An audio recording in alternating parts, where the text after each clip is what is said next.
Hello, my name is Xue Tian. In this short video, I will briefly talk about insertion sort.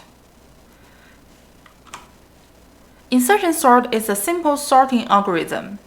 It builds the final sorted array by sorting one item at a time. With each iteration, it inserts the next unsorted elements to the sorted elements list. There are a couple advantages of insertion sort. One is that insertion sort is efficient for smaller data sets. Another principal advantage of insertion sort is that it works very efficiently for lists that are nearly sorted initially, which means it reduces the total number of steps if given a partially sorted list. Hence, it increases its efficiency.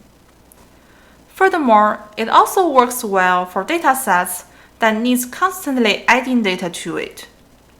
For instance, if one wanted to maintain a sorted list of the highest scores achieved in a game, an insertion sort would work well, since new elements would be added to the data as the game was played. A major disadvantage of insertion sort is that it has poor worst-case performance, which means it works very inefficient for large datasets. For now, we just give the pseudocode for the insertion sort algorithm. We begin with a for loop that loops over the index the entry that is being inserted.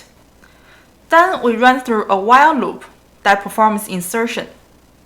The while loop swaps the inserted element with the one before as long as it lasts.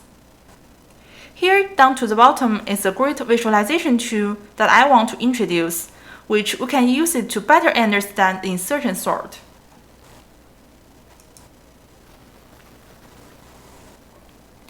This is a great website that we can use as a visualization tool to compare different sorting algorithms. First, we want to generalize an array. And then click on Insertion Sort. We can see the first step here, we want to compare the first element to the second element in the array, which is 72 compared to 90. 72 is smaller than 90, so there's nothing we need to do. Next step, we want to compare 90 to the next element in the array, which is 86. 86 is smaller than 90, so what we want to do is to move 86 before 90.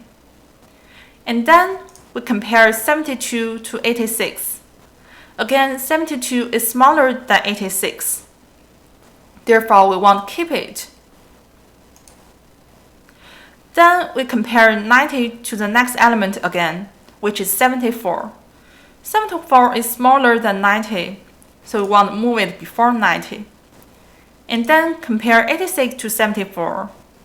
Again, move 74 to the position before 86.